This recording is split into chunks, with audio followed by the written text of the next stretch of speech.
సరే మంచిదండి. తల వంశంలో చిన్న ప్రార్థన చేసుకుని వాక్యంలోకి వెళ్దాం. పరిశుద్ధ మహాగణుడ, మీ ఘనమైన ఉన్నతమైన శ్రేష్టమైన నామానికి కృతజ్ఞతలు స్తోత్రములు చెల్లిస్తున్నాను. మరి ఒకసారి నన్ను సజీవ లెక్కలో దాచినైనా మీ కృపలో భద్రపరచు మరలాని సన్నిధిలో చేరినైనా నీ మాటల చేత బలపరచగలుగుటకు నాయన, నీ మాటల ద్వారా నాయన మిమ్మల్ని పొందుకొనగలుగుటకు మీరు ఇచ్చిన గొప్ప భాగ్యాన్ని బట్టి నాయన కృతజ్ఞతలు చెల్లించుకుంటున్నాను. నాయన ఇదిగో నాయన నీ విలువైన మాటలను మేము వెళ్ళబోతుండగా మా హృదయాలు సంసిద్ధపరుచుకున్నాయన, నీ వాక్యం లోతులను వెళ్ళి మా హృదయాలు ఆలోచింపజేయగలుగుటకు నీ వాక్యం ద్వారా నేను సంధించబడేటటువంటి కృపను మహద్భాగ్యాన్ని అనుగ్రహించమని క్రీస్తు వారి అతి పరిశుద్ధమైన నామమున ప్రార్థన మనం అడిగేట్టుకుంటున్నాం తండ్రి. ఆమేన్. ఇప్పుడు వచ్చిన మీ అందరికీ ప్రభు రక్షకుడైన క్రీస్తు నామములో వందనాలు తెలియజేస్తున్నానండి. మంచిది. మనం నేర్చుకున్న విషయం ఏంటంటే శోధన ఏంటి చెప్పండి, కేవలము ఎంపిక మాత్రమే. కంపల్సరీ ఏం చేస్తాడు దేవుడు, ఒక మనిషిని చెక్ చేయాలంటే, ఒక మనిషిని ఫిల్టర్ చేయాలంటే ఏం చేస్తాడు చెప్పండి, కంపల్సరీగా మనిషికి ఏం చేస్తాడు, శోధన అనేది ఇస్తాడు. ఓకేనా? దాంట్లో భాగంగానే మనము శోధన అసలు ఎలా పనిచేస్తుంది, ఎక్కడి నుంచి వస్తుందనే విషయాన్ని నేర్చుకున్నాము. అలాగే ఇంకేంటంటే పోయిన వారం నేర్చుకున్నాం స్వకీయ దురాశలు. అవునా? ఎన్ని విషయాలు నేర్చుకున్నాం? 11 విషయాలేమో నేర్చుకున్నాం. స్వకీయ దురాశలు. ఓకేనా? ఆ దురాశలన్నీ కూడా ఏం చేస్తాయంటే మనకు మన లోపల ఏం చేస్తాయి, బయటికి కనబడవగానే ఏం చేస్తాయి, మనకు లోపల నుండి చాలా నష్టాన్ని దేవుని దగ్గరికి రానివ్వకుండా అవి చాలా ఇబ్బందిని మనకు కలగజేస్తుంటాయి. ఓకేనా? సో ఈరోజు కొన్ని విషయాలు ఇంకా మనం ఆలోచించుకున్నాం. ఓకేనా? 11 విషయాలు కూడా నేర్చుకున్నాం. కోరికలు, ఆనందాలు, సుఖాలు, ఆశలు, ఆశయాలు, జ్ఞాపకాలు, అలవాట్లు, ప్రోద్బలాలు, ప్రోత్సాహాలు, నిర్ణయాలు, బలవంతాలు, అలాగే అధికారం విషయాల గురించి నేర్చుకున్నాం. ఇలా ఇంకోటి ఏంటంటే ఈరోజు అవకాశవాదం అనేది దాని గురించి నేర్చుకున్నాం. ఓకేనా? స్వకీయమైన దురాశ చేతి ఇవ్వబడ్డ దాంట్లో ఇంకోటి ఏంటంటే అవకాశవాదం. ఓకేనా? అవకాశవాదం అంటే మీకు తెలుసా? అవకాశవాదం అంటే ఏంటి?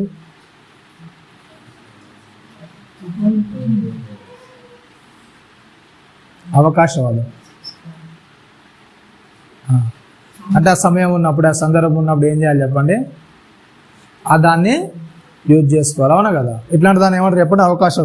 కొద్దిగా మీకు అర్థమయ్యేటట్టు చెప్పాలంటే ఇప్పుడు బంగారు రేట్ ఏమవుతుంది చెప్పండి? అవునా కదా? అంటే న్యూస్లో ఇస్తున్న దాని ఏంటంటే రాను రాను బంగారు రేట్ ఏమవుతుంది చెప్పండి, 1,00,000 దాటొచ్చు, ఇంకా ఎక్కువ కూడా పై చిలికే కావచ్చు. కాబట్టి ఏం చేయొచ్చు, అవకాశం అని ఏం చేయొచ్చు, ఇప్పుడు ఎంత ఉంది రేటు, తక్కువ ఉంది కనుక కొద్దిగా కొన్ని వేసుకొని పక్క పెట్టుకుంటే ఏమవుతుంది చెప్పండి. అవునా కదా? అంటే మనిషి ఏం చేస్తున్నాడంటే అవకాశవాదాన్ని వినియోగించుకోవడానికి ఎక్కువగా ప్రయత్నం చేస్తుంది. అవునా కదా? ఇది కూడా ఏంటంటే తన స్వకీయమైన దురాచేత ఈరోజు అంటే అవకాశాన్ని ఏం చేయాలి, మనము వినియోగించుకోవాలి. అంటే ప్రతి సందర్భంలో మనిషి ఏం చేస్తాడంటే ఈ స్వకీయమైన దురాచేత ఈరోబడ్డానికి ప్రయత్నం చేస్తుంటే అవకాశవాదానికి ఎక్కువగా తన యొక్క మనస్సును ఇవ్వడానికి ప్రయత్నం చేస్తున్నాడు. అంటే పెద్ద తప్పుగా అనిపించకుండా, అది తప్పు కాదులే అనిపించకుండా ఏం చేస్తాడు చెప్పండి, ఈ అవకాశవాదం వైపు వెళ్ళడానికి ఇష్టపడుతుంటారు. ఓకేనా? ఇంట్లో 4 కుటుంబ సభ్యులు ఉన్నారనుకోండి. ఓకేనా? అవకాశవాదం ఎలా పనిచేస్తుందంటే కుటుంబంలో ఇంట్లో 4 కుటుంబ సభ్యులు ఉంటే ఒకవేళ 2 ఉన్నారనుకోండి ఏం చేస్తారు చెప్పండి, ఒకవేళ పెద్దోడే ఖర్చు ఎక్కువ చేస్తున్నాడు అనుకోండి ఏం చేస్తారు చెప్పండి, ఒకవేళ ఇద్దరికి పెళ్ళి అయిపోయి అనుకోండి, పెద్దవాడు ఎక్కువగా ఇంట్లో ఖర్చు చేస్తున్నాడు అనుకోండి, ఇద్దరు కలిసే ఉంటే అప్పుడు ఏం చేస్తారు చెప్పండి, ఇంట్లో ఉన్న భార్య ఏం చేస్తుంది చెప్పండి, ఒకవేళ చిన్న అనుకున్న భార్య ఏం చేస్తుంది చెప్పండి, ఏం చేస్తుంది, ఉన్న డబ్బు అంతా లేకుండా ఉన్న ఆస్తి అంతా ఆయన ఏం చేస్తున్నాడు, ఖర్చు చేస్తున్నాడు. మనకంటూ కూడా ఏమీ మిగిల్చాడు. కానీ ఏం చేద్దాం, మనది మనము సపరేట్ చూస్తున్నాం. అంటే మనకి ఎంత వస్తుందో దాన్ని ఏం చేయాలి, మన వరకు ఎంత వస్తుందో మన లెక్క మనం చూసుకుందాం, పక్క వెళ్ళిపోదాం. అవునా కదా? దీన్ని ఏమంటారు చెప్పండి, అవకాశవాదం అంటారు. ఓకేనా? బైబిల్లో కూడా మనకు సందర్భం ఉంటుంది. లూకాసు వార్త 15వ అధ్యాయంలో. అవునా? చూద్దాం ఒకసారి. లూకాసు వార్త 15వ అధ్యాయంలో ఒక విషయాన్ని గురించి ప్రభు వారు చెప్తున్నారు. 11వ వచనంలో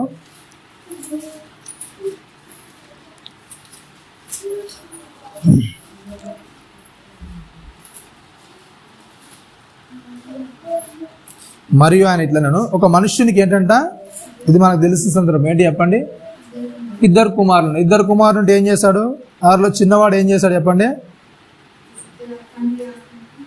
అవకాశం తీసుకున్నాడు. ఏంటి చెప్పండి, ఎట్లాగో నాకు ఆస్తిని నువ్వు సంపాదించిన వరకు మా గురించే కదా. అవునా కదా? సంపాదించేది మా గురించే కాబట్టి ఏం చేయాలంటే నేను బిజినెస్ చేద్దాం అనుకుంటున్నాను. ఓకేనా? నేను వ్యాపారం చేద్దాం అనుకుంటున్నాను, మీతో కలిసి ఇక్కడే నాకు చాకరీ చేయాలని లేదు. అవునా కదా? తన అన్నం చూస్తూ తను నేర్చుకుంది ఏంటంటే వాళ్ళ అన్న ఏం చేస్తున్నాడు ఎప్పుడంటే తండ్రి ఏది చెప్తే అది చేస్తూ అంటే తనకున్న పని చేసుకుంటూ వెళ్ళిపోతున్నాడు. ఈ చిన్నోనికి అది చూస్తాను ఏమనిపిస్తుంది అంటే నాకు అవసరం అంత వెడ్డి చాకరీ రోడ్ చేస్తాడు ఎప్పుడు. అవునా కదా? అంత చాకరీ నేను ఏం చేయాలి, నాకేం అవసరం, నా వాట ఏదో నాకు ఇచ్చేస్తే, నా డబ్బు ఏదో నాకు ఇచ్చేస్తే నాది నేను తీసుకొని ఏం చేస్తాను, నేను గొప్ప వ్యాపారం చేసుకుంటాను. కాబట్టి ఏం చేయి, నా డబ్బు నాకు ఇచ్చేసాయి. అవునా? నా డబ్బు నాకు ఇచ్చేసాయి ఒప్పుకుంటారండి మ్యాక్సిమంగా ఇంట్లో తండ్రి బ్రతుకు కూడా ఆ వాటలు వాచుకుంటారు, ఒప్పుకుంటారా కదా? నేను బ్రతుకున్నంత వరకు నేను ఏం చేయండి, కలిసి ఉంటారు. తర్వాత ఎలాగో మీరు ఏం చేస్తారు, విడిపోతారు, ఎట్లాగో పని చేసుకుంటారు. కనుక అయినా కానీ ఏం చేస్తారు తండ్రి, సర్లే ఇక నీ బ్రతుకుతానప్పుడు నేను ఏం చేయగలను, నేనేం కూడా చేయలేను. కాబట్టి ఏం చేశాడు, అవకాశాన్ని చిన్న కుమారుడు తీసుకున్నప్పుడు తండ్రి కూడా ఏం చేశాడు, చెప్పి చూసుకుంటాడు, నచ్చజెప్పి ఉంటాడు. కానీ ఏం చేశాడు కొడుకు ఈనాడు. ఎందుకంటే ఆయన మనసు అంతా ఎక్కడుంది చెప్పండి, ఎక్కడుందండి? కొన్ని దినాలైన తర్వాత చిన్న కుమారుడు సమస్తమును కూర్చుకొని దూరదేశంలో ప్రయాణం అచ్చట తన ఆస్తిని ఏం చేశాడంట, దుర్వ్యాపారం వల్ల ఏం చేశాడు చెప్పండి, ఖర్చు చేశాడు. ఓకేనా? తనకున్న ఆలోచన, తనకున్న మెంటాలిటీ ఏంటంటే ఏం చేద్దాం అనుకున్నాడు, తన మనసులో అంత ఆలోచన ఏముంది చెప్పండి, ఏముంది అక్కడ, వ్యాపారం, దుర్వ్యాపారం చేయాలి. ఓకేనా? వ్యాపారం చేయాలి, ఆ వ్యాపారం ద్వారా ఎంతో కొంత నేను సంపాదించుకోవాలి. కాబట్టి ఇప్పుడు ఉన్న అవకాశం నేను సద్వినియోగం చేసుకుంటే ఏం చేయొచ్చు, ఫ్యూచర్లో నేను బాగుపడవచ్చు. ఓకేనా? చాలామంది నిర్ణయాలు ఏంటంటే ఈ అవకాశవాదం ఏం చేస్తుందంటే అక్కడ చిన్న కుమారుని పరిస్థితి ఏమైపోయింది, అవకాశం తీసుకున్నాడు కానీ అవకాశవాదాన్ని వినియోగించుకున్నాడు. వినియోగించుకున్న తర్వాత అతనికి వచ్చిన పరిస్థితి ఏంటంటే డబ్బులు ఉన్నంత వరకు ఏం చేశారు చెప్పండి, వాళ్ళ ఫ్రెండ్స్ లేకుంటే వాళ్ళతో ఎవరెవరు ఉన్నారో వ్యాపారంలో కలిసిన వాళ్ళందరూ కూడా ఏం చేశారు చెప్పండి, చాలా బాగున్నారు. ఎందుకంటే డబ్బు అంతా తీసుకెళ్ళినప్పుడు బాగానే పెట్టుబడి పెట్టుంటారు, అందరితోని బాగానే ఉంటుంటాడు. ఓకేనా? వాళ్ళు ఎలాగో అలా పురిగొల్పి ఏదో ఒక దాంట్లో వ్యాపారంలో నష్టం కలిగింది. ఎప్పుడైతే నష్టం కలిగిందో వచ్చే వాళ్ళు వస్తారు ఇతని దగ్గరికి. అవునా కదా? మనోళ్ళు అయినా సరే, అంటే మన దగ్గర ఫ్రెండ్స్ అనుకున్నా సరే ఏం చేస్తారు, ఎప్పుడైతే మనకు నష్టం వస్తుందో మరలా నేను వెళ్ళి నీ దగ్గర చేస్తానన్నా కూడా వాడు ఏం చేస్తాడు చెప్పండి, సరేరా అప్పుడు ఏదో అయిపోయింది, మరలా ఇప్పుడు నేను ఏం చేస్తానంటే నాకు కొద్దిగా ఐడియాలజీ ఉందిరా, ఆ బిజినెస్ ఎలా చేయాలో నాకు కొద్దిగా దాని మీద ఉందిరా, ఇద్దరం కలిసి చేద్దానంటే ఒప్పుకుంటాడా? ఏం చేస్తాడు చెప్పండి, నీదే నువ్వేం చేసావు ఆల్రెడీ, నువ్వు తెచ్చుకున్న దాన్నే నువ్వు నష్టపరుచుకున్నావు, నువ్వు అంతా కూడా వృధా చేసుకున్నావు. ఇప్పుడు నా దగ్గరకు వచ్చి ఇద్దరం చేద్దామంటే నన్ను కూడా ఏం చేస్తావు, ఏం చేస్తారు చెప్పండి, నన్ను కూడా నష్టపరుస్తావు, నన్ను కూడా ఏం చేస్తావు, లాస్ చేస్తావు. కనుక నీకు నాకు ఎలాంటి సంబంధం కూడా వద్దని తోస్తుంటారు. ఓకేనా? అట్లా తోసేసిన తర్వాత ఏం చేస్తాడు చెప్పండి, ఇట్లా అదంతా అయిపోయింది. అతడు ఎక్కడెక్కడైతే ఏం చేస్తాడో వాళ్ళందరి దగ్గరికి వెళ్ళి ఉంటాడు, అడుగుంటాడు. అవునా? వ్యాపారం చేసినోనికి చాలా మందితో సంబంధాలు ఉంటాయి, అవన్నీ కూడా చేస్తుంటాడు. కానీ ఏంటి చెప్పండి, ఎక్కడ కూడా వర్కౌట్ అవ్వట్లేదు. అవునా? డబ్బున్నంత వరకు బాగానే ఉన్నారు, డబ్బు ఎప్పుడైతే వెళ్ళిపోయిందో ఏం చేశారు, అందరూ కూడా వదిలేశారని. వదిలేసిన తర్వాత ఏమైపోయిందంటే తన పరిస్థితి ఏమైందంటే ఎక్కడికి వెళ్ళిపోయాడు, తర్వాత ఒక ఆయన దగ్గరికి పందులు మేపడానికి వెళ్ళిపోయాడు. ఓకేనా? పందులు మేపుతాను, నాకు అన్నం పెడితే చాలు, భోజనం పెడితే చాలు అనుకున్నాడు. ఓకేనా? కానీ ఆకలి తట్టుకోలేక ఏమైపోయింది చెప్పండి, ఆ పందుల్ని పక్కకు దోసి తినే, ఆ పందుల పొట్టు తినే పరిస్థితికి అనేది వెళ్ళిపోయాడు. అప్పుడు అర్థమైపోయింది నాకు సిచ్యువేషన్ అంతా కూడా ఏంటి చెప్పండి, నా తండ్రి ఇంటికి వెళ్తే ఇంతకంటే మంచి భోజనం అని ఉంటుంది. అవునా కదా? నేను ఇక్కడ వీని దగ్గర పని చేసుకుంటా, వీడు ఏదో తినే భోజనం నాకెందుకు, అసలు నా తండ్రి దగ్గరనే చాలా మంది ఉన్నారు పని చేస్తున్నారు, ఆయన దగ్గరికి నేను వెళ్ళి క్షమించమని అడిగితే సర్లే కొడుకుగా కాకుండా ఒక పనునిగా నన్ను పెట్టుకోడా. అవునా కదా? ఇట్లాంటి థాట్లోకి వెళ్ళి ఏం చేస్తాడు, మళ్ళా రిటర్న్ అయిపోయాడు. ఓకేనా? అవకాశవాదం అనేది మనిషిని ఏం చేస్తుంది చెప్పండి, ఎప్పుడు కూడా చాలా సందర్భంలో ఏం చేస్తామంటే అవకాశవాదాన్ని వినియోగించుకోవడానికి చాలా ప్రయత్నాలు చేస్తాం. మనకు వచ్చిన అవకాశాన్ని అవన్నీ కూడా ఏం చేస్తుంది చెప్పండి, ఆ కోరిక అనేది ఎప్పుడైనా సరే ఏం చేస్తుంది, మనకు అవకాశవాదానికి వెళ్ళడానికి చాలా వరకు దాన్ని ఏం చేస్తుంది, ప్రోత్సహిస్తూ ఉంటుంది. అవునా కదా?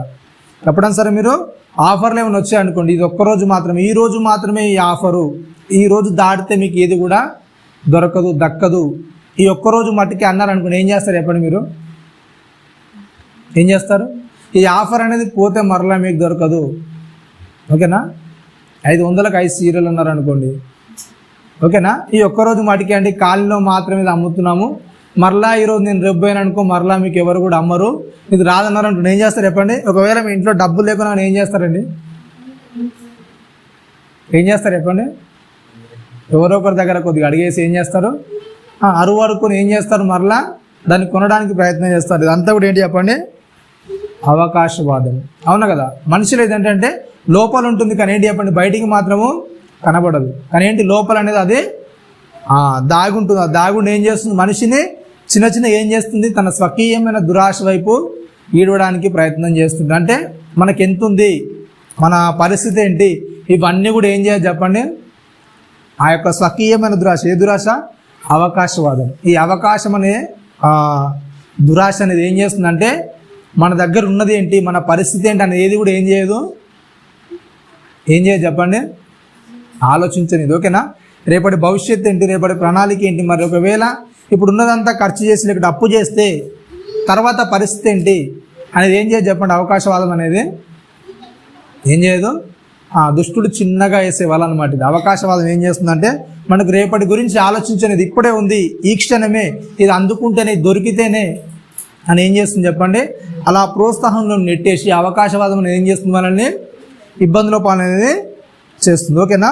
ఇది కూడా ఏంటి చెప్పండి? స్వకీయమైన దురాచేత మనిషి ఈరోబడ్డ అవకాశవాదం అనేది. ఓకేనా? చాలామంది కూడా ఏం చేస్తారు? అవకాశవాదులు ఉంటారు. అంటే సమయాన్ని బట్టి ఏం చేస్తారు? అవకాశాన్ని బట్టి వాళ్ళు మనిషితో మెదులుకోవడం లేకపోతే వాళ్ళతో ఉండడం అనేది ఏం చేస్తారు? అట్లాంటి దాంట్లో ఉంటారు. కాబట్టి అవకాశవాదం అనేది కూడా ఏంటి చెప్పండి? మనిషి లోపల ఉండే స్వకీయమైన దురాశ. ఇది ఏం చేస్తుందంటే మనిషిని ఏం చేస్తుంది? చిన్న చిన్నగా దాని శోధంలోనికి దాగేసుకుంటుంది. ఓకేనా? తర్వాత ఏంటంటే ఒంటరితనం. మనిషి ఒంటరితనం కూడా ఏం చేస్తుంది చెప్పండి? ఏం చేస్తుంది? అది కూడా ఒక దురాశలోనికి నెట్టేయడానికి ఇష్టపడుతుంటుంది. అంటే మనిషిని దురాశలోనికి అది నెట్టేస్తుంది. ఒంటరితనం కూడా. మనిషి ఎప్పుడైతే ఒంటరిగా ఉంటాడో అది ఏం చేస్తుంది చెప్పండి? ఒంటరిగా ఉన్న మనిషి యొక్క ఆలోచన అంట దేనికి నిలయం చెప్పండి? దేనికి నిలయం ఉంటుంది? ఒక మనిషి ఎప్పుడైతే ఒంటరిగా ఉండి ఆలోచన ప్రారంభిస్తాడో అతడు ఎక్కువగా ఆలోచించే దేని గురించి అంటే ఆ దయ్యానికి కేంద్ర స్థానంగా ఉంటుంది. ఓకేనా? మనిషి ఎప్పుడైతే ఒంటరిగా ఉండి ఆలోచనలోనికి వెళ్ళిపోతుంటాడో అప్పుడు ఏం చేస్తాడు చెప్పండి? ఎక్కువగా ఏవేవో అనవసరమైనవి, మనకు అవసరం లేని విషయాలన్నీ కూడా ఏం చేస్తాడు? పాతవన్నీ, గతించినవన్నీ కూడా ఏం చేస్తాడు చెప్పండి? ఏం చేస్తాడు? ఆలోచించుకుంటూ తన మైండ్ అంతా కూడా ఏం చేస్తాడు? పాడు చేసుకుంటాడు. అవసరం లేని విషయాలన్నీ కూడా, పనికిమాలిన విషయాలన్నీ కూడా ఆలోచించుకుంటూ ఏం చేస్తాడు మనిషి? ఆ ఒంటరితనంలో ఏదో డిప్రెషన్లోనికి, ఏదో కోల్పోయాను, ఇంకేదో కావాలి, ఇంకేదో చేయాలి. అవునా కదా? వీటన్నిటిలోనికి కూడా మనిషి ఏం చేస్తాడు? ఒంటరితనంలో ఎప్పుడైతే ఉంటాడో మనిషి ఏం చేస్తాడు చెప్పండి? ఆ యొక్క స్వకీయమైన దురాశకి ఈడవబడుతుంటాడు. ఓకేనా? ఏవేవో ఆలోచనలు, చెడు ఆలోచనల వైపు, లేకుంటే అంతకుముందు ఏమైనా ఆలోచన ఉంటే దాని వైపు ఏం చేస్తాడు? ఎవరో ఏదో అన్న మాటలో, లేకుంటే ఏదైనా అనాలనుకునే కూడా ఏం చేస్తాడు? మనిషి ఒంటరిగా ఉన్నప్పుడు ఏం చేస్తాడు చెప్పండి? దాన్ని ప్రాక్టీస్ చేస్తుంది. అవునా కదా? ఒక మనిషి మనల్ని ఏమన్నా మనకు చెడు కలగడానికి అతడు ప్రయత్నం చేసినా కానీ ఇవన్నీ కూడా ఎప్పుడైతే అంటే మందిలో ఉన్నప్పుడు చాలా తక్కువ, కానీ ఒంటరిగా ఉన్నప్పుడు ఏం చేస్తాడు మనిషి? దీని గురించి ఎక్కువగా ప్రణాళికలు వేస్తుంటాడు. అవునా కదా? ఎప్పుడైతే ఒంటరిగా ఉంటాడో మనిషి ఆ ప్రణాళికలు అనేవి చాలా వేరుగా ఉంటాయి. అవునా కదా? మీకు తెలుసో లేదో దావీదు గారి విషయంలో ఏం చేస్తాడు చెప్పండి? అందరూ కూడా యుద్ధానికి వెళ్ళిపోయారు. అవునా? యుద్ధానికి వెళ్ళమని చెప్పాడు, అయిపోయింది. యుద్ధానికి ఎప్పుడైతే వెళ్ళమని చెప్పాడు ఏం చేశారంటే ఒంటరిగా తిరుగుతున్నాడు. పరిస్థితి ఒంటరిగా ఎప్పుడైతే తిరుగుతున్నాడో ఆయన మైండ్ యొక్క ఆలోచన ఏంటి చెప్పండి? దావీదు చాలా మంచోడు. అవునా కదా? అంత మంచోడైనా కానీ ఆయన మైండ్ ఆలోచనలు ఏమైపోయాయి చెప్పండి? బెత్షెబాతో పాపం చేస్తాడు, అయిపోయింది. అంతటితో ఆపకుండా ఏం చేస్తాడు చెప్పండి? ఉరి ఏం చేస్తున్నాడు? ఇంటికి వెళ్ళమంటే ఏం చేస్తున్నాడు? వెళ్ళట్లేదు. కానీ ఏం చేస్తాడు? ఈ ఒంటరిగా ఉండే ఆలోచనల వల్ల ఆయన బ్రెయిన్లో ఏమైపోయింది చెప్పండి? ఆలోచనలు ఎక్కడ వెళ్ళిపోయాయి? ఈయన అయితే ఎలాగో వెళ్ళటట్లేదు. కానీ ఏం చేయాలి? ఉరి అని ఏం చేయాలి చెప్పండి? అడ్డు తొలగిస్తే అయిపోతుంది. అవునా కదా? అంటే ఎప్పుడైతే ఒక మనిషి ఒంటరిగా ఉంటాడో తన మైండ్ అనేది ఏం చేస్తుంది చెప్పండి? క్రిమినల్ మైండ్గా ఆలోచిస్తుంది. అంటే క్రిమినల్గా మైండ్ ఏం చేస్తాడు మనిషి?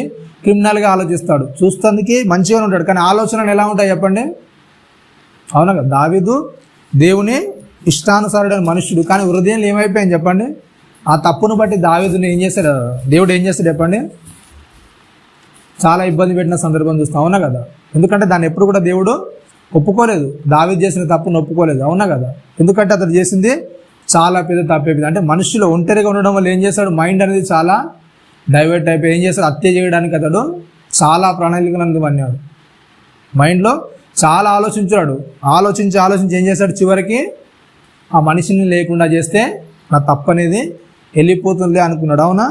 ఒంటరితనం ఎప్పుడైనా సరే మనిషిని ఏం చేస్తుంది, అదొక దయ్యాల గుహగా మార్చేసి తన స్వకీయమైన దురాశలోనికి లాగడానికి మనిషిని ఏం చేస్తుంది, అది ఆ కేంద్ర బిందువుగా మారిపోతుంటుంది. ఎప్పుడైతే ఒంటరితనంలో ఉంటాడో, ఇంకా మనిషి గురించి మాట్లాడుతూ దేవుడు ఏంటంటే ఆ పురుషుడు ఒంటరిగా ఉంటుంటే, ఒక పురుషుడైనా సరే స్త్రీ అయినా సరే ఏం చేయదు చెప్పండి, ఒంటరిగా ఉండొద్దు. ప్రతి వారికి కూడా ఎవరు ఉండాలి చెప్పండి, ఎవరు కావాలి, జత అనేది ఉండాలి, అవునా కదా? ప్రతి వారికి జత అనేది ఉండాలి. ఆ జత అనేది ఉన్నప్పుడే మనిషి ఏం చేస్తాడు, తన సరైన మార్గంలో వెళ్తాడు. ఎప్పుడైతే ఆ జత అనేది ఉండదో మనిషి ఏం చేస్తాడు, సక్రమమైన మార్గంలోకి వెళ్ళకుండా అక్రమంగా వెళ్ళడానికి తన ప్రయత్నం అనేది కొనసాగిస్తుంటాడు, ఓకేనా? అట్లాంటి దాంట్లో కూడా చాలా జాగ్రత్తగా ఉండాలి. మూడోది ఏంటంటే పలుకుబడి, అవునా కదా? చాలామంది ఏంటి చెప్పండి, పలుకుబడి అంటే మీకు తెలుసా తెలియదా? పలుకుబడి అంటే తెలుసా లేదా? తెలుసా ఏంటిది పలుకుబడి అంటే? పలుకుబడి అంటే ఏంటండి?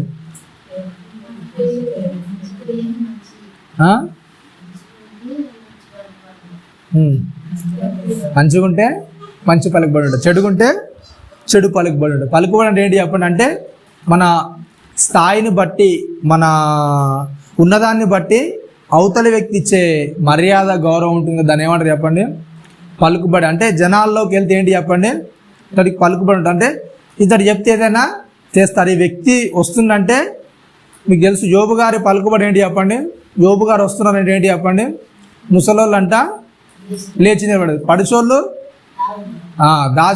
దాచుకుని వెళ్ళిపోయేది, అవునా? పడుచోళ్ళు అంటే ఆయన వస్తుందంటే ఏంటి చెప్పండి, ఆయనకున్న పలుకుబడి ఏంటి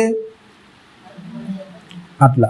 కాబట్టి పలుకుబడి కూడా ఏం చేస్తుంది, అది స్వకీయమైన దురాచేత ఈడుపడుతుంది, అవునా కదా? ఈ పలుకుబడి అనేది ఏం చేస్తుంది అంటే మీకు తెలుసో లేదో, చాలామంది ఏంటంటే నాకున్న పలుకుబడి తెలుసా, పలుకుబడి అంటే బ్యాక్గ్రౌండ్, అంతేనా? మనకున్న బ్యాక్గ్రౌండ్ అంటే మా బ్యాక్గ్రౌండ్ అనేది చాలా పెద్దది. పలుకుబడిని చూసే కానీ చాలామంది ఎక్కువగా ఆనందపడేది, లేకుంటే ఎక్కువగా నాకు వాళ్ళు ఉన్నారులే తోడుగా, అవునా కదా? పలుకుబడిని బట్టి మనకున్న బంధు బలగం అంటారు కదా, బలగం, దాన్ని ఏమంటారు చెప్పండి, పలుకుబడి అంటారు. దాన్ని బట్టి కూడా ఏం చేస్తుంది చెప్పండి, మనం స్వకీయమైన దురాశత ఈడవబడుతున్నాం. కాబట్టి ఏం చేస్తాం, ఆ పలుకుబడి ఏం చేస్తుందంటే జనాల్లోనికి మనకి ఏం చేస్తుంది చెప్పండి, మనకంటూ సొంతగా ఒక పలుకుబడి ఉండాలి. పలానా వాడు, అవునా, పలానా వాడు అనేది ఉండాలంటే నా పేరు చెప్తే వాళ్ళు ఏం చేయాలి, గుర్తుపట్టాలి, అవునా కదా?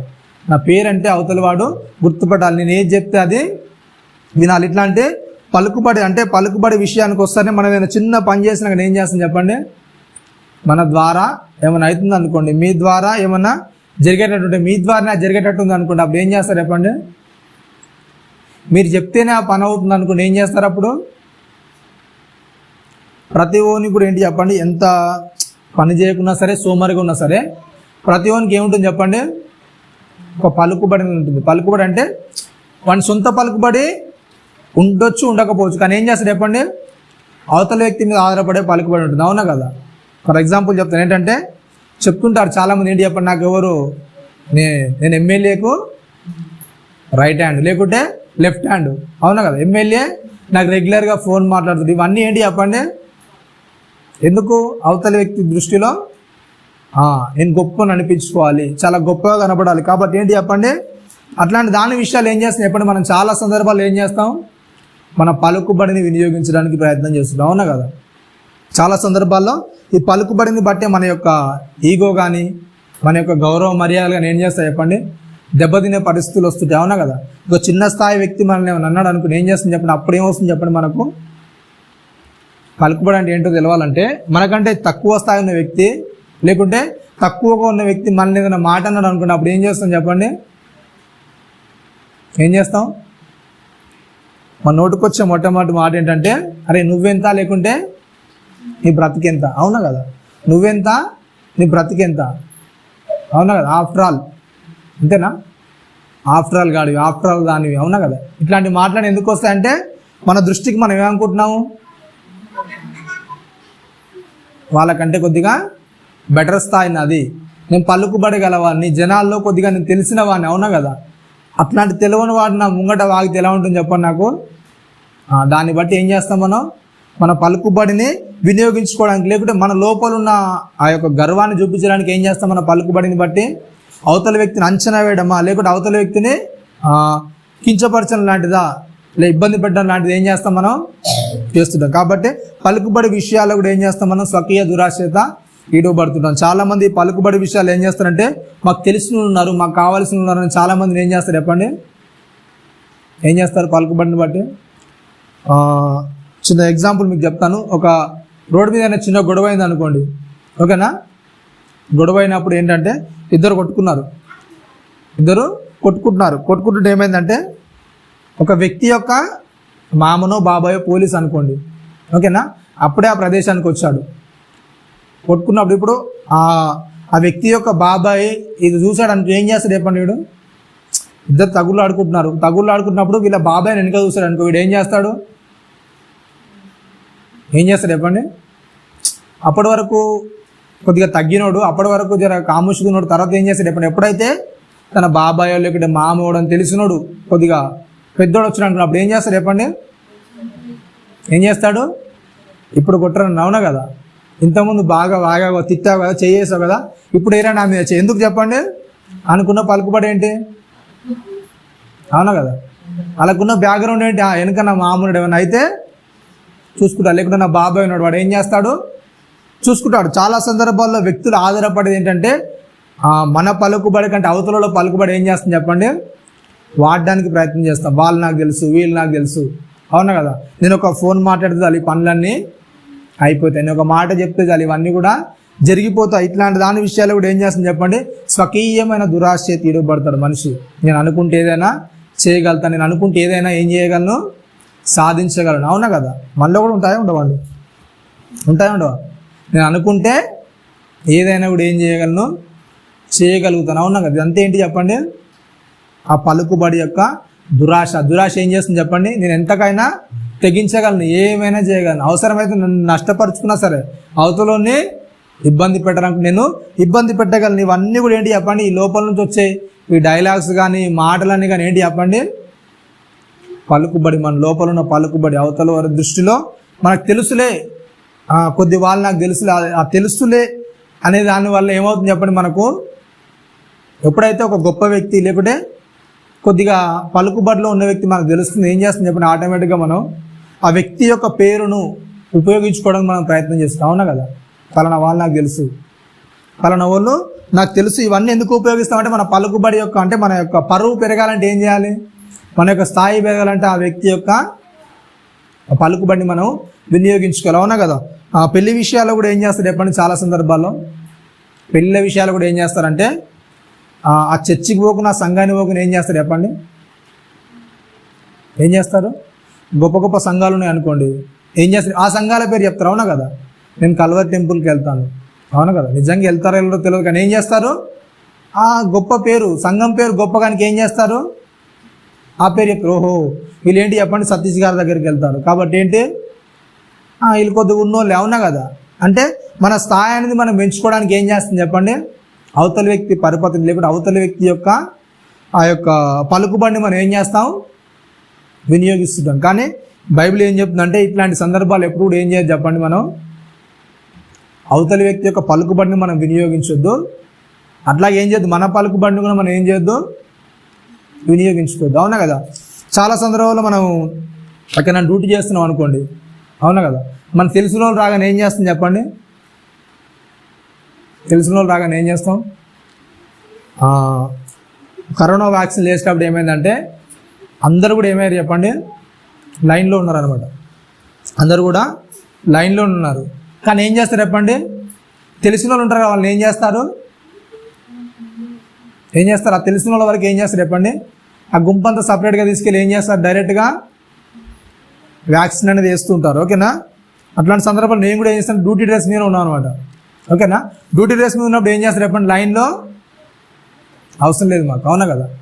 డ్యూటీకి వెళ్ళాలి కనుక పబ్లిక్ సర్వీస్ కనుక ఏం చేస్తారు, ఫస్ట్గా ఏం చేస్తారు చెప్పండి, వ్యాక్సిన్ ఇచ్చేసి పంపించేస్తారు, అవునా కదా.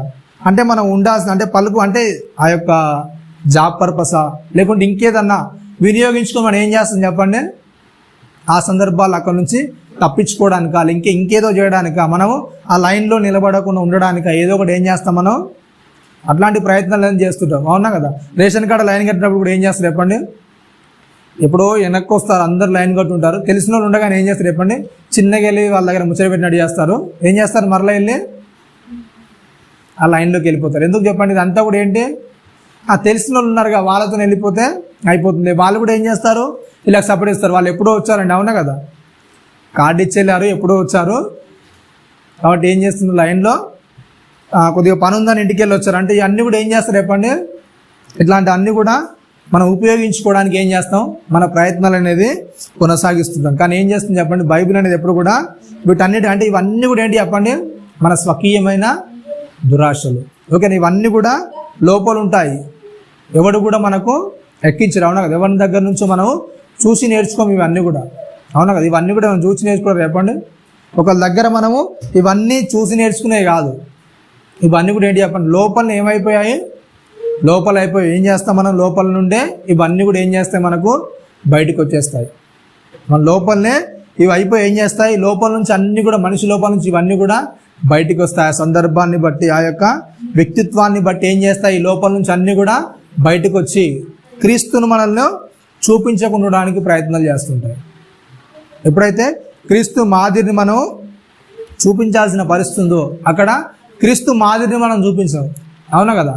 ఎప్పుడైతే మనకు ఈ అవకాశవాదం వస్తుందో, నిజంగా మనం క్రీస్తులో ఉన్నాం కదా, వదిలేయాలనుకుంటాం చెప్పండి, క్రీస్తులో ఉన్నాం కదా మనకి ఇది అవసరం లేదు అనుకుంటాం చెప్పండి, అవకాశం వచ్చినప్పుడు అవకాశవాదం అదే ఉంటాయి కదా, ఇంట్లో తగులు చిన్నవి సెంటులో గుంటలో అక్కడ గొడవ వస్తుంది అనుకోండి, ఏం చేస్తుంది చెప్పండి, ఇప్పుడు అడిగితేనేది వస్తుందన్న ఆ సందర్భం వచ్చినప్పుడు వాళ్ళు అడగడానికి ఇష్టపడతామా, లేకపోతే అవకాశవాదాన్ని నేను వినియోగించుకోదనుకోవడానికి ఇష్టపడతాం మనం. ఇప్పుడు అయితేనే ఏ పరిస్థితి అయినా తేలిపోతుంది అనుకున్నప్పుడు ఇది అవకాశవాదం అని మనకు తెలిసినప్పుడు అప్పుడు అడగడానికి ఇష్టపడతామా, లేకుంటే ఫోన్లే తర్వాత చూసుకుని అనడానికి ఇష్టపడతామా, ఏం చేస్తుంది చెప్పండి. ఏదేమైనా సరే ఏం చేస్తుంది చెప్పండి, ఆ సందర్భంలో మనం అవకాశవాదాన్ని వినియోగించుకోవడానికే ఇష్టపడతాం. మనకు అవసరమైతే ఏం చేస్తుంది చెప్పడం తెలిసినట్టు ఉంటే ఆ పలుకుబడిని ఎక్కువగా వినియోగించుకోవడానికే ప్రయత్నం చేస్తాం, అవునా కదా. ఆ ఫోన్లు చేయడం అంటే కాంటాక్ట్స్ ఎక్కువగా ఏంటంటే కొద్దిగా గొప్పలు ఉన్నారనుకోండి, వాళ్ళ నెంబర్స్ అన్నీ కూడా ఏం చేస్తుంది చెప్పండి, ఫీడ్ చేసుకుని ఎందుకు, వాళ్ళ అవసరం మనకు వస్తుంది ఎప్పుడైనా సరే, అవునా కదా. వాళ్ళ అవసరం వస్తుంది, వాళ్ళతో ఏమైనా పని పడుతుందని ఏం చేస్తుంది చెప్పండి, వాళ్ళ నెంబర్స్ అన్నీ కూడా ఫీడ్ చేసుకుని ఏం చేస్తాం మనం, మన అవసరాలు ఉన్నప్పుడు వాళ్ళ ద్వారా తీర్చుకోవాలి. అంటే సరి అయిన దారిలో మనం వెళ్ళకుండా ఏం చేస్తాం, ఒక వ్యక్తి పలుకుబడి ద్వారా మనము వెళ్ళడానికి ఇష్టపడుతుంటాం. అవన్నీ కూడా ఎప్పుడు కూడా ఏం చేస్తాం చెప్పండి, అవన్నీ కూడా ఒక్కోసారి వర్కౌట్ అయితే ఒక్కోసారి ఏం చేయవు, వర్కౌట్ అవునా కదా. అన్ని సందర్భాల్లో పలుకుబడి అనేది వర్కౌట్ అవ్వచ్చు, వర్కౌట్ కాకపోవచ్చు. కాబట్టి ఏంటి చెప్పండి, ఏ వ్యక్తి అయితే తన స్వకీయమైన దురాశ చేతి ఈడవబడుతుంటాడో మనిషి ఏం చేస్తాడు చెప్పండి, ఏం చేస్తాడు, దేవుని వైపు కాకుండా ఏం చేస్తాడు చెప్పండి, తన స్వకీయమైన దురాశ చేతి ఈడవబడుతున్నాడు. అంటే ఆ లోపల ఉండే ఏవైతే ఇవి ఉన్నాయో ఇవన్నిటిని బట్టి ఏం చేస్తాడు మనిషి, దానివైపు ఎక్కువగా ఆకర్షించబడుతుంటాడు, దానివైపు ఎక్కువగా వెళ్ళడానికి ఇష్టపడుతుంటాడు. అవకాశవాదం కానీ ఉంటారంటే ఇప్పుడు ఇన్ని విషయాలు నేర్చుకున్నాం కదా, 14 విషయాలు, ఇంకా చాలా విషయాలు ఉన్నాయి. ఇలాంటి వాటి విషయాలు అన్నింటిలో కూడా ఏం చేస్తాడు మనిషి, చూడ్డానికే బాగానే ఉంటాడు కానీ ఏం చేస్తాడు, ఇవన్నీ కూడా మనిషి లోపల ఏం చేస్తాయి, ఆ మనిషిని దేవుని వైపు కాకుండా ఏం చేస్తాయి చెప్పండి, దుష్టుని వైపు. అంటే దుష్టుడు ఏవైతే ఆ కోరికలను ఆ ఆనందాలను ఏవైతే సృష్టిస్తుంటాడో దానివైపు మనం ఏం చేస్తాము, వెళ్ళడానికి ఇష్టపడుతున్నాం. ప్రతి మనిషి కూడా ఏం చేస్తాడు చెప్పండి, ఏదో ఒక ఒత్తిడి ద్వారా ఏదో ఒక స్వకీయమైన దురాశ ద్వారా ఏం చేస్తాడు మనిషి, ఈడవబడుతూనే ఉంటాడు. ప్రతి సందర్భాల్లో ఏం చేస్తాడు మనిషి, మన అలవాట్లు కావచ్చు, సుఖాలు కావచ్చు, ఇవన్నిటి ద్వారా ఏం చేస్తాడు మనిషి, దేవుని వైపు కాకుండా ఏం చేస్తాడు చెప్పండి, దుష్టునికి దగ్గరగా ఈడవబడుతుంటాడు, అవునా కదా. ఈ 14 విషయాల్లో ఎన్ని విషయాల్లో మనం ఇందులో ఉన్నాం చెప్పండి, ఇక్కడ 14 విషయాలు ఉన్నాయి, అవునా కదా. 14 విషయాల్లో మనలో ఎన్ని విషయాలు ఇంకా దేవునికి దగ్గరగా కాకుండా ఇవి మనల్ని లాగేస్తున్నాయి చెప్పండి, అవునా కదా? కోరికలు, ఓకేనా? ఫస్ట్ ఏంటి చెప్పండి? కోరికలు మంచి వైపు ఉంటే పర్లేదు, కానీ ఎప్పుడైతే చెడు వైపుకి వెళ్తే ఏం చేస్తాయి మనల్ని? అవి దేవునికి దూరం చేస్తాయి. ఆనందాలు, ఓకేనా? దేవునిలో ఆనందం కాకుండా ఇంకేదన్నా మనం వేరే కోరుకుంటే ఏంటి చెప్పండి? అదే తప్పుడు మార్గంలోకి వెళ్తాం. ఇంకేంటి చెప్పండి? సుఖాలు, ఓకేనా? ఇంకేంటి చెప్పండి? ఆశలు, ఆశయాలు, జ్ఞాపకాలు, ఇవన్నీ కూడా ఎప్పుడైతే దేవుని వైపు కాకుండా మన రూట్ అనేది ఎప్పుడైతే చేంజ్ అవుతుందో, మంచి వైపు కాకుండా చెడు వైపు ఎప్పుడైతే మన రూట్ అనేది చేంజ్ అవుతుంది, ఏం చేస్తాం చెప్పండి? మనం దుష్టునికి దగ్గరగా అవుతుంటాం. చాలా సందర్భాల్లో మనం తీసుకునే నిర్ణయాలన్నీ కూడా మనం ఏం చేస్తాం చెప్పండి? రైటే అనుకుంటాం, అవునా కదా? ఆ చిన్న కుమారుని విషయంలో కూడా ఏం చేస్తాడంటే, అది తీసుకున్న విషయం ఏమనుకున్నాడు చెప్పండి? రైటే అని. నేను చేస్తుందంతా కూడా ఏం చేశాడు? రైటే, పర్లేదు, నేను గొప్ప పొజిషన్లోనికి వెళ్తాను, గొప్ప స్థాయిలోనికి వెళ్తాను అని అనుకున్నాడు. కానీ ఏమైపోయింది చెప్పండి? గొప్ప స్థాయి కాదు, చాలా దీనస్థితిలోనికి వెళ్ళిపోయాడు. ఎప్పుడైతే మనిషి దేవుని మీద ఆధారపడకుండా తన యొక్క సొంత దాని మీద ఎప్పుడైతే ఆధారపడతాడో ఏం చేస్తాడు చెప్పండి? మనిషి మంచి నిర్ణయాలు కాక చెడు నిర్ణయాలకు ఎప్పుడైతే వెళ్ళిపోతాడో మనిషి ఏం చేస్తాడు చెప్పండి? పతనం వైపుకి వెళ్ళిపోవడానికి సిద్ధంగా ఉంటాడు, ఓకేనా? ఎప్పుడైతే మనము నిర్ణయాలు అనేది ఎప్పుడు కూడా ఏం చేయాలి చెప్పండి? ఏది మంచి ఏది చెడు అనేది ఏం చేయాలి? మనం కంపల్సరీగా ఏం చేయాలి చెప్పండి? ఆలోచించాలి. ఆలోచన జ్ఞానం అనేది మన దగ్గర ఉంటుంది, అవునా కదా? ఆలోచన శక్తి అనేది ఎవరికి ఇచ్చాడు? మనిషికి తప్ప ఎవరికి లేదు, అవునా కదా? దేవుడు ఆ మేధాశక్తి అనేది ఎవరికి ఇచ్చాడు చెప్పండి? మనిషికే ఇచ్చాడు, అవునా కదా?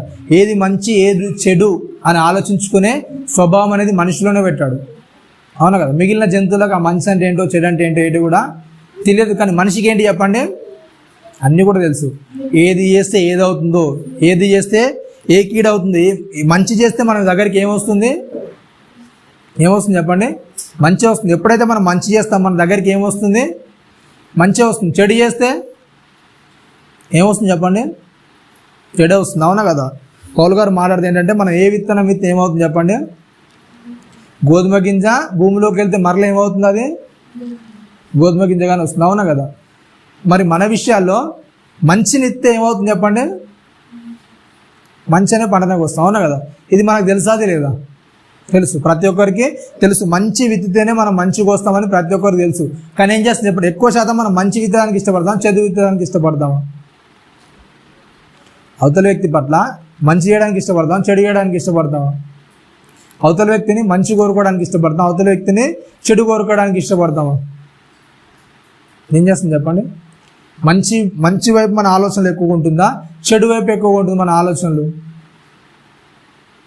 ఎక్కడ ఉంటాయి చెప్పండి? ఏది చేస్తే అదే వస్తుందని తెలుసు, కానీ ఏంటి చెప్పండి?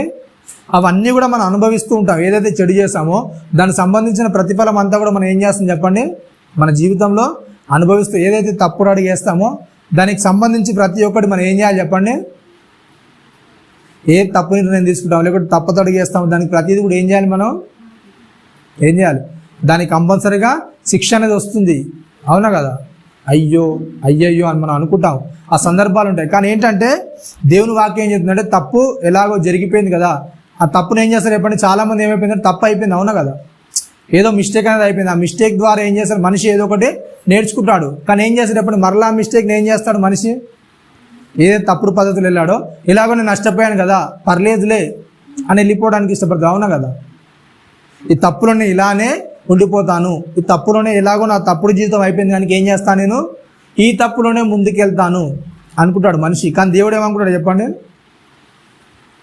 ఏదైతే తప్పు ఉందో ఆ తప్పును తెలుసుకుని ఏం చేయాలి చెప్పండి? మనిషి నువ్వు ఎన్ని రోజులకు మారుతావో అది నీ ఇష్టం, అవునా కదా? తప్పు అనేది నీ దగ్గరికి వచ్చినప్పుడు నీకు అవకాశం అనేది దేవుడు ఎన్ని రోజులు ఇస్తాడో తెలియదు, అవునా కదా? ఈ తప్పు నువ్వు చేస్తున్నావు అని తెలిసినప్పుడు దేవుడు ఏంటి అప్పుడు ఎన్ని రోజులు అవకాశం ఇస్తాడో మనకు తెలియదు, అవునా? అవకాశం ఇచ్చినప్పుడే మనం సరి చేసుకున్నానికి ఏమవుతాం? దేవునికి దగ్గర అవుతాం. ఆ అవకాశాలు అన్నీ కూడా వదిలేసిన తర్వాత మనం ఒకవేళ తెలుసుకున్నా కానీ దానివల్ల ఏముంటుంది చెప్పండి? ఎలాంటి ఉపయోగం కూడా ఉండదు. చిన్న కుమారుని విషయంలో జరిగింది ఏంటంటే అది, అవునా కదా? చిన్న కుమారుడు ఏం చేశాడంటే, తప్పేంటి ఏం చేస్తాడు చెప్పండి? కొద్ది రోజులు అయిపోయిన తర్వాత తప్పనేది ఏం చేస్తాడు ఆయన? అర్థమైపోయింది ఆయనకి. ఏంటంటే సిచ్యువేషన్ అంతా కూడా అర్థమైపోయింది. ఏంటంటే ఓహో పరిస్థితి అనేది ఏంటి చెప్పండి? ఎప్పుడైతే మనము మంచి బాటలో చక్కని బాటలో ఎప్పుడైతే నడవమో అప్పుడు ఏం చేస్తుంది చెప్పండి, ఆ బాట అనేది ఏం చేస్తుంది, మనకు బాధను, ఇబ్బందిని, పెయిన్నే కలిగిస్తుంది. అవునా కదా? ఆ కలిగిస్తుందని ఏమనుకున్నాడంటే ఈయన పని చేద్దామని వెళ్ళాడు. అవునా కదా? తప్పనే తెలుసుకొని పనివాని కిందనే వెళ్ళాడు. కానీ తండ్రి ఏం చేశాడు చెప్పండి, ఏం చేశాడు, మరలా కుమారుని స్థానానికి అతనికి ఇచ్చాడు. ఇతని వాట ఇతడు ఏం చేశాడు, పట్టుకెళ్ళి దుర్వ్యాపారం చేశాడు. కానీ మరలా ఏం చేశాడు, ఇతనికి మరలా ఏం చేస్తున్నాడు చెప్పండి, మరలా కూడా వాట వస్తుందా రాదా? ఇప్పుడు చెప్పుడు తొలగించి మరలా ఉంగరం వేసినప్పుడు మరలా వాట వస్తుందా రాదా అండి? అవునా కదా? మరలా వాట వస్తుంది. దేవుని విషయాల్లో కూడా ఎప్పుడైతే మనం పశ్చాత్తాపడి ఆ తప్పు నుంచి మరలా ఎప్పుడైతే మనం తప్పుకుంటాం ఏమవుతుంది చెప్పండి, మరలా దేవునితో మన సంబంధం అనేది ఏమవుతుంది చెప్పండి, కరెక్ట్గా కొనసాగుతుంది. చాలా సందర్భాలు ఎప్పుడైతే మనం తప్పు చేస్తామో ఏం చేస్తాం చెప్పండి, దేవునితో మన సంబంధం అనేది తెంపుకోవడానికి ఇష్టపడుతుంది. అవునా కదా? మన తప్పు అనేది, మన పొరపాటు అనేది ఎప్పుడైతే మనకు తెలుస్తుందో మనం ఏం చేస్తాం చెప్పండి, నేను ఇంత తప్పుగా ఉన్నా, ఇంత తప్పుడు వ్యక్తిగా ఉన్నాను, ఏం చేస్తాం చెప్పండి, చిన్న చిన్నగా ఏం చేస్తాం, మనం దేవునికి దూరం అయిపోతుంటాం. అవునా కదా? ప్రార్థన సరిగ్గా చేయము, వాక్యం సరిగ్గా చదవం, ఇంకేదైనా ఉన్నా కూడా ఏం చేయం చెప్పండి, దేవుని విషయాలు ఏదైనా కూడా అంత శ్రద్ధగా పట్టించుకో. ఎందుకంటే దానికి కారణం ఏంటంటే ఎట్లాగో నేను ఏం చేస్తున్నాను, తప్పు చేస్తున్నాను, దేవుని సరిగా పట్టించుకోవట్లేదు, వాక్యాన్ని సరిగా నేను ఏం చేస్తలేదు, పాటించట్లేదు. కానీ ఏం చేస్తాం చెప్పండి, ఇవన్నీ సరిగా చేస్తే నాకు వచ్చి ఉపయోగం ఏంటని ఏం చేస్తాం, అట్లా ఏం చేస్తాం చెప్పండి, దూరం అయిపోవడానికి ఇష్టపడుతున్నాం. కానీ దేవుడు ఏం కోరుకుంటాడు, ఏం చేస్తాడు చెప్పండి, ఎప్పుడైతే మనం తప్పులో ఉంటామో అప్పుడు ఏం చేస్తాడు దేవుడు. రోమిలు రాసిన పత్రికలో పౌలు గారు చెప్తే ఏంటంటే, ఎక్కడైతే పాపం ఎక్కువగా ఉంటుందో అప్పుడు ఏం చేస్తుంది చెప్పండి, దేవుని కృప ఏం చేస్తుంది, అధికంగా ఉంటుంది. ఎప్పుడైతే పాపం ఎక్కువగా అవుతుందో అక్కడ ఏం చేస్తాడు దేవుడు, కృప అనేది ఎక్కువ. అంటే దేవుడు మనకు ఏం చేస్తాడు, ఇంకా తన దగ్గరికి రావడానికి అవకాశాన్ని ఎక్కువగా ఇస్తుంటాడు. అవునా కదా? ఎప్పుడైతే మనం తప్పుదారులోనికి వెళ్తున్నాం అప్పుడు ఏం చేస్తాడు దేవుడు, తన వద్దకు రావడానికి ఏం చేస్తాడు, చాలా అవకాశాలు అనేది దేవుడు ఇస్తుంటాడు. కాబట్టి ఆ విషయాలన్నీ కూడా మనం ఏం చేసుకోవాలి, అవగాహన ఉంచుకోవాలి. ఎప్పుడైనా సరే మనం తప్పులోనికి వెళ్తున్నామంటే ఏం చేయాలి చెప్పండి, దేవునికి ఇంకా దూరం అయిపోవడానికి ఇష్టపడద్దు. మనలో ఉన్న లోపాలను తెలుస్తున్నప్పుడు ఏం చేస్తామంటే ఇంకా ఇంత తప్పుగా ఉన్నానా, ఇంత తెలిసిన తర్వాత కూడా ఇలా తప్పుగా ఉన్నానా అని ఇంకా మనం దూరం వెళ్ళిపోవడానికి ఇష్టపడద్దు. ఏం చేయాలి చెప్పండి, దేవుడు ఏం చేస్తాడు, ఇది తప్పనేది నాకు చూపించాడు, కనుక ఏం చేయాలి, నా ద్వారా అయితే ఇది కాదు. అవునా కదా? మన సొంత ప్రయత్నాలతో ఏది కూడా మనము చేయలేము. మీరు ఏదైనా కనిపెట్టారనుకోండి లోపాలు, నేను ఇది చేస్తాను, దీన్ని నేను తొలగించుకుంటానని మీరు ఎన్ని ప్రయత్నాలు చేసి ఏం చేయాలి చెప్పండి, మీ వల్ల కాదు. ఓకేనా? నేను సొంతంగా ఒక డిసిషన్ తీసుకొని దాన్ని నేను మానేస్తాను, బంద్ చేస్తాను మీరు అనుకుంటే అది మీ వల్ల కాదు. కానీ ఎవరి వల్ల అవుతుంది చెప్పండి, ఎప్పుడైతే మనము దేవుని మీద ఆధారపడతామో, నువ్వు చేయగలుగుతావు, నా శక్తి ఏది కూడా సరిపోదు, నీ ద్వారానే అవుతుందని ఎప్పుడైతే దేవునికి మనం అప్పగించుకుంటాం ఏం చేస్తాం చెప్పండి, ఆ సందర్భాల్లో ఏం చేస్తాం, మనం ఏదైతే తప్పులు పాపాలు ఉన్నాయో అన్నింటిని కూడా ఏం చేస్తాం, మనం మానేస్తాం, విడిచిపెడతాం. కానీ నేను చేస్తాను, నేను చూసుకుంటాను అని ఎప్పుడైతే అనుకుంటాం మనం ఏం చేయము, అప్పుడు ఎప్పుడు కూడా మనము మనలో ఇంకా చాలా విషయాలు ఉన్నాయి, అనేక విషయాలు ఉన్నాయి. అవన్నీ కూడా మిగిలిన ఆదివారంలో మాట్లాడుకుందాం. తల వంచుకొని చిన్న ప్రార్థన చేసుకుందాం. పరిశుద్ధ మహాగణుడా, మీ ఘనమైన ఉన్నతమైన శ్రేష్టమైన నామానికి కృతజ్ఞతలు స్తోత్రాలను చెల్లిస్తున్నాం నాయన. విన్న మాటలను బట్టి నాయన మా హృదయాలు కఠినపరచుకోకుండా నాయన, మాకున్న సామర్థ్యాలు నాయన అన్నీ కూడా నీవిచ్చినవే నాయన. అన్ని నిన్ను ఘనపరచగలుగుటకు నాయన, నిన్ను మహిమపరచగలుగుటకు మా సామర్థ్యాన్ని బట్టి నేను మేము గర్వించక నీ యొక్క కృపలో నాయన వర్ధిల్లగలుగుటకు నాయన, నీ వాక్యాన్ని బట్టి నేను మిమ్మల్ని సరి చేసుకునగలుగుటకు అటు కృపను మహాద్భాగ్యాన్ని మాకు అనుగ్రహించిన ఆయన. అలాగే జరిగిన పాఠంలోనూ బలలోనూ తోడుగా ఉండి మీకు మహిమకరంగా జరిగే అటు కృపను మహాద్భాగ్యాన్ని మాకు అనుగ్రహించడం క్రీస్తు వారి అతి పరిశుద్ధ నామమున ప్రార్థన ముందు అడిగి వేడుకుంటున్నాం తండ్రి. అందరికీ వందనాలు.